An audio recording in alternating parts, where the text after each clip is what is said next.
जितनी तेज़ी से बिहार राजनीतिक रंग बदल रहा है उसे देख करके कहा यह जा सकता है कि 5 राज्यों के चुनाव पीछे हैं और बिहार सबसे आगे है।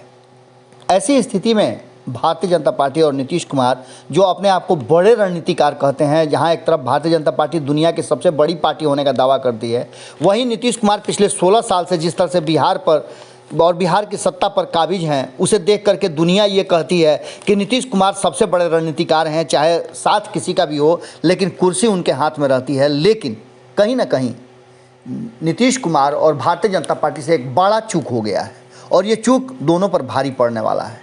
मुकेश सहनी और नीतीश कुमार को कहीं ना कहीं दूसरी तरफ जीतन राम मांझी को कमतर आंकना या उन्हें कमज़ोर समझना बहुत भारी पड़ने वाला है। जहां एक तरफ नीतीश कुमार के साथ हमेशा खड़े नज़र आ रहे थे जीतन राम मांझी और इस आस में थे कि नीतीश कुमार उनके हक का फैसला करेंगे। हालांकि नीतीश कुमार का रिकॉर्ड रहा है कि वो अपने वरिष्ठ साथियों से कमज़ोर साथियों को हमेशा अधिकार दिलाते रहे, लेकिन पहली बार नीतीश कुमार का ये फैसला उन पर उल्टा और भारी पड़ने वाला है।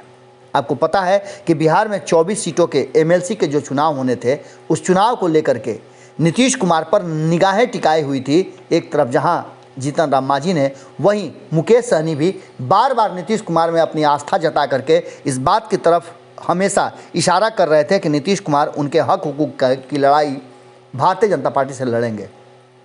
लेकिन बदली हुई परिस्थिति में न तो नीतीश कुमार उत्तर प्रदेश में एनडीए का समझौता करा पाए और न ही बिहार में उन्होंने जीतन राम मांझी और मुकेश सहनी को उनका हक हुकूक दिलाया। अब ऐसी स्थिति में ये बातें ज़बरदस्त चर्चा में आ गई हैं और लगातार हमारे रिपोर्टर्स और सीनियर रिपोर्टर्स अलग अलग दल के नेताओं से बातचीत कर रहे हैं। मुकेश सहनी से हम लोगों ने बातचीत किया, उन्होंने स्पष्ट कर दिया कि वो हर हाल में अपने अधिकार और हक हुकूक की लड़ाई से पीछे हटने वाले नहीं हैं, चाहे वो सरकार में रहें या जाएं।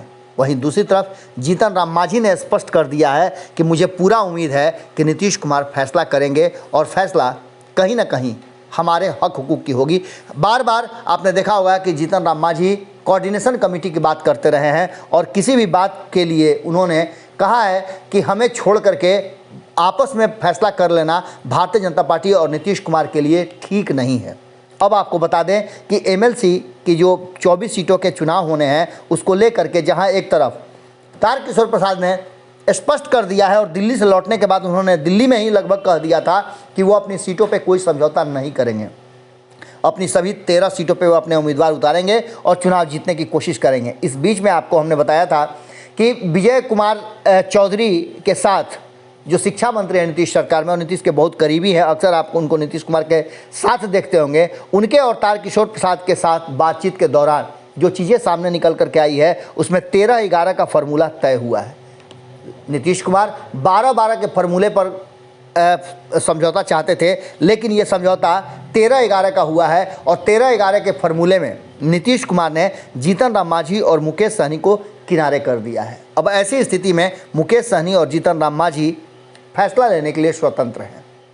अब देखने वाली बात ये होगी कि ये बदली हुई परिस्थिति भारतीय जनता पार्टी और नीतीश कुमार के लिए कहीं ना कहीं कठिन वक्त लेकर के आई है। ऐसी स्थिति में अगर मुकेश सहनी और जीतन राम मांझी दोनों एक साथ हो गए, जैसा कि पहले से वो एक साथ नज़र आ रहे हैं, तो सरकार के सेहत पर भारी असर पड़ेगा। और ऐसी स्थिति में मुकेश सहनी और जीतन राम मांझी को जो लगातार विरोधी खेमे से ऑफ़र मिल रहा है, वो ऑफ़र और बड़ा हो सकता है और सरकार के लिए मुश्किल हो सकती है। नीतीश कुमार की कुर्सी पर कहीं ना कहीं मुश्किल नज़र आ रही है और अगर ऐसा होता है, ये समझौता नहीं हो पाता है और भारतीय जनता पार्टी नीतीश कुमार नहीं झुकते हैं, तो मांझी और सहनी गेम फिनिश कर देंगे। इससे आप इनकार नहीं कर सकते हैं। जैसे तेवर है, उससे तो साफ लग रहा है कि बिहार में बहुत बड़ा राजनीतिक उलट पुलट होने वाला है।